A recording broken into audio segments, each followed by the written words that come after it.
www.mixcity.fm. Mix City Radio. Vous êtes sur Mix City Radio, c'est Sébastien avec vous pour une nouvelle chronique des voyageurs du monde. Et on est en ligne aujourd'hui avec Swazik. Bonjour Swazik.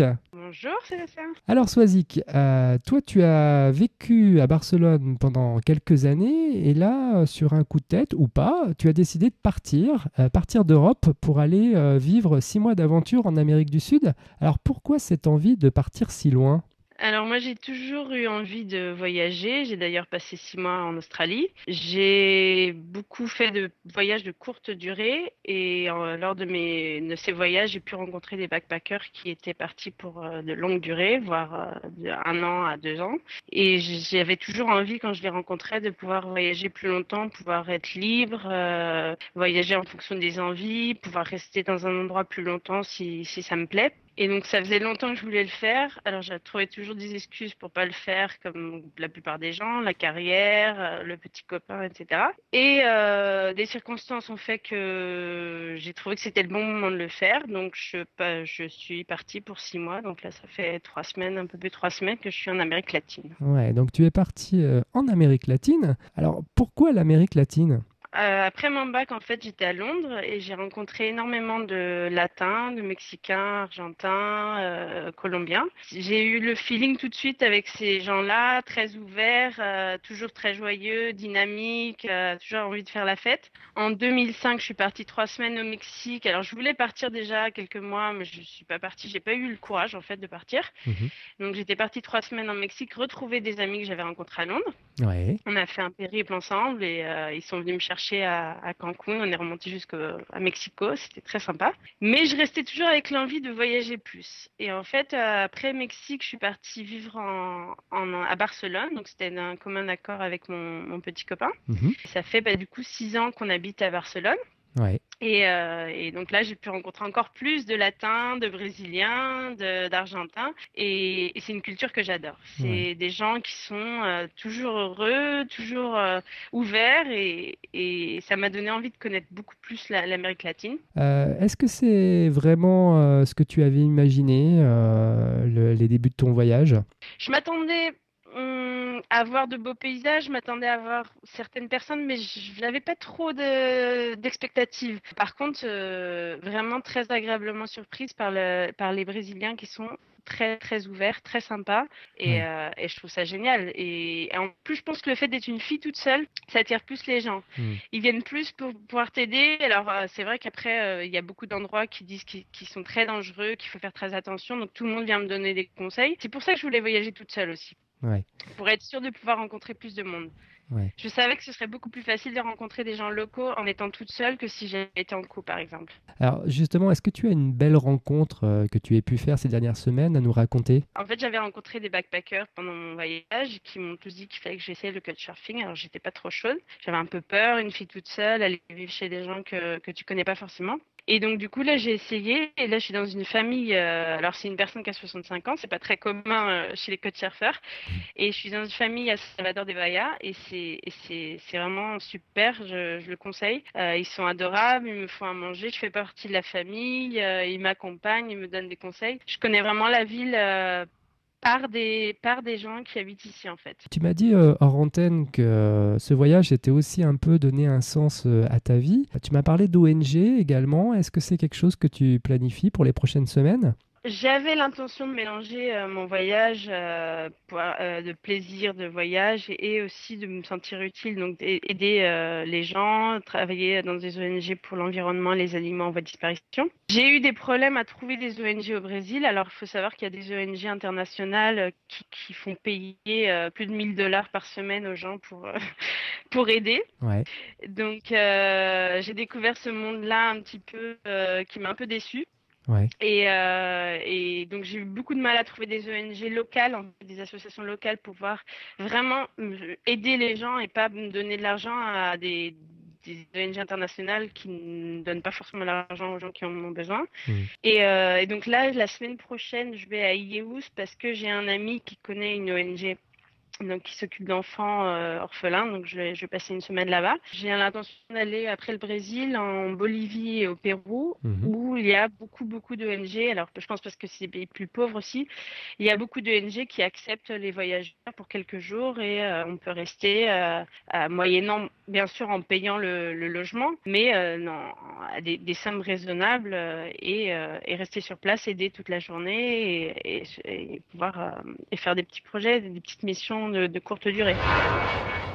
Madame, monsieur, nous vous rappelons que ce vol est non fumeur et vous informons que l'utilisation... www.mixcity.fm Mix City Radio. Alors, comment tu les trouves justement, ces missions? Comment est-ce que tu arrives à contacter ces ONG? J'avais contacté, en fait, il y avait des blogueurs qui avaient fait ça pendant 1 an et demi, exactement la même chose que ce que j'ai envie de faire, c'est-à-dire voyager en Amérique latine et travailler sur des courtes durées dans des ONG. Et donc, en fait, eux m'avaient déjà donné beaucoup de conseils.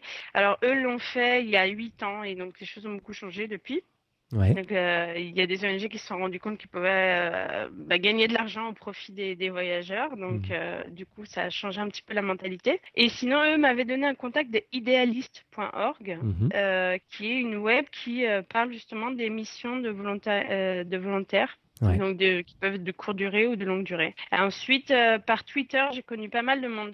J'ai échangé pas mal de contacts avec des gens, soit qui avaient des sites qui regroupaient les ONG, soit qui me donnaient directement des contacts d'ONG. Donc, j'ai des contacts en Argentine, en Équateur, il y en a pas mal aussi, Bolivie, Pérou. Alors, sinon, le paradis pour faire des missions avec les animaux, c'est le Costa Rica. Alors, toi qui me disais que tu improvisais un peu ton voyage, est-ce que tu as prévu quand même un itinéraire, des choses absolument à voir ou pas du tout? C'est vraiment au jour le jour. Je laisse totalement la liberté de pouvoir discuter avec les gens et que les gens me donnent des conseils. Je veux pas.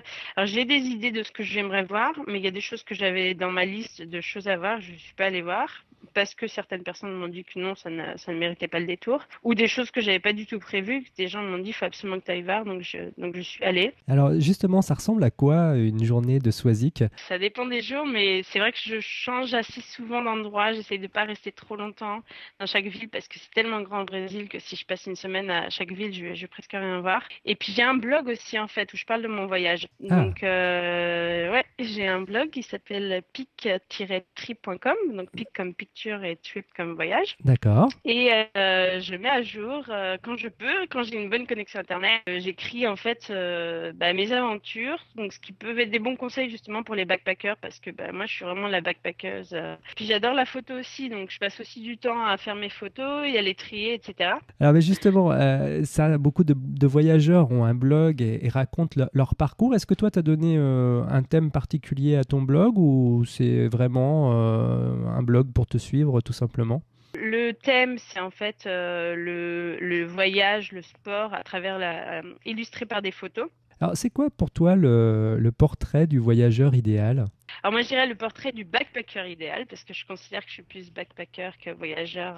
C'est celui qui ne prévoit rien à l'avance, qui va dans les auberges de jeunesse et dans les familles pour rencontrer des gens et pour enrichir son voyage de plus des rencontres que des endroits qu'ils visitent. Éviter de prendre des taxis, éviter de prendre des avions et puis voyager avec le budget le plus réduit possible. Tu parlais tout à l'heure que c'était finalement ton premier grand voyage seul. Alors, une question qu'on pose souvent, surtout aux femmes qui voyagent seules, c'est difficile ou pas de voyager quand on est une femme? Non. Partout où je suis allée, tout le monde m'a dit fais très attention, c'est très dangereux. Alors je pense que c'est pas une psychose parce que justement je regardais les infos, il vient d'avoir une touriste tuée à Salvador hier. Ouais. Moi je pense que ça aide au contraire parce que les gens viennent vers moi vu que tu me vois toute seule avec mon sac à dos. En plus je me mélange vraiment à la population, je prends les bus locaux, les gens me voient pas comme une intruse, pas trop comme une gringo je dirais. Ils voient que je suis là pour me mêler à la population, que j'essaye de parler la langue, ce qui est une chose qui leur plaît beaucoup. Et du coup, je pense que j'attire les regards, mais du bon côté. Après, il y a aussi une manière de vivre. Il faut savoir comment se comporter. Il faut pas montrer son appareil photo à des endroits où on est tout seul dans la rue. Il faut avoir toujours l'argent caché quelque part. Il faut pas partir directement en Amérique latine toute seule. Il faut avoir fait des petits voyages en Europe déjà pour commencer. c'est vrai que moi j'ai l'habitude de voyager, donc je sais comment me comporter. Est-ce qu'il y a un endroit qui t'a vraiment séduite depuis que tu es arrivé en Amérique latine, que tu as visité ces derniers jours? En fait, j'ai un ami brésilien qui m'a conseillé, qui m'a dit qu'il avait passé quelques jours dans la jungle et qui m'avait dit franchement c'est une expérience qu'il faut que tu fasses parce que tu le feras pas 2 fois dans ta vie. Dans un hamac au milieu de la jungle, c'est vraiment une super expérience. J'ai vraiment adoré.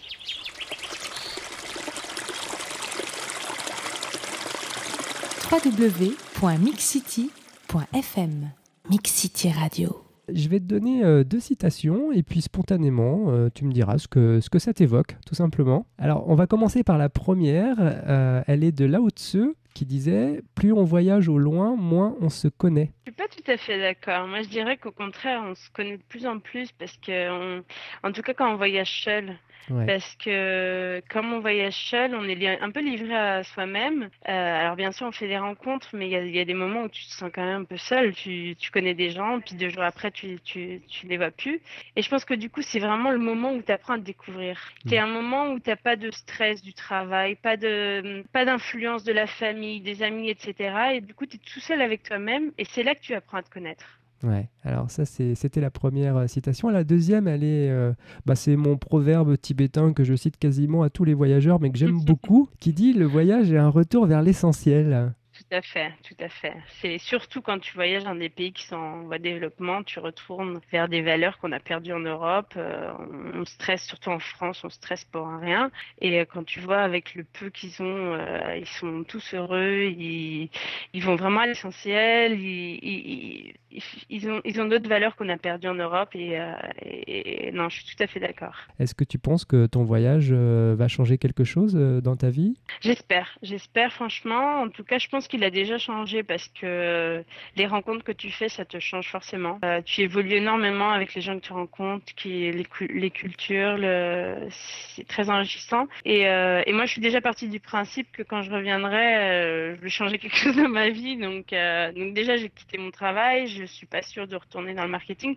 Donc déjà, je pars du principe que je vais retourner changer. Le mot de la fin, ça pourrait être, je sais pas, t'as un petit message à faire passer aux auditeurs? Que surtout personne n'ait la crainte de pas partir en voyage. Il y a énormément de gens quand je suis partie, énormément de personnes qui m'ont dit je regrette de ne pas l'avoir fait. Et ça c'est quelque chose il faut vraiment pas hésiter à partir. C'est pas parce que des gens vont te dire que c'est dangereux ou que il faut travailler, que c'est pas bien de partir en voyage. Il faut pas écouter les gens, écouter son cœur et le faire parce que vivre avec des regrets ça avance à rien. Le message passera bien auprès de nos auditeurs. Écoute Swazik, merci beaucoup d'avoir participé à cette interview. Merci à toi. On te souhaite une bonne jungle quand tu y retourneras. Plein de belles expériences et puis à très bientôt. Merci beaucoup, à très bientôt. Et je vous rappelle que vous pouvez retrouver l'interview de Swazik et celle des autres voyageurs du monde en vous connectant sur www.mixcity.fm.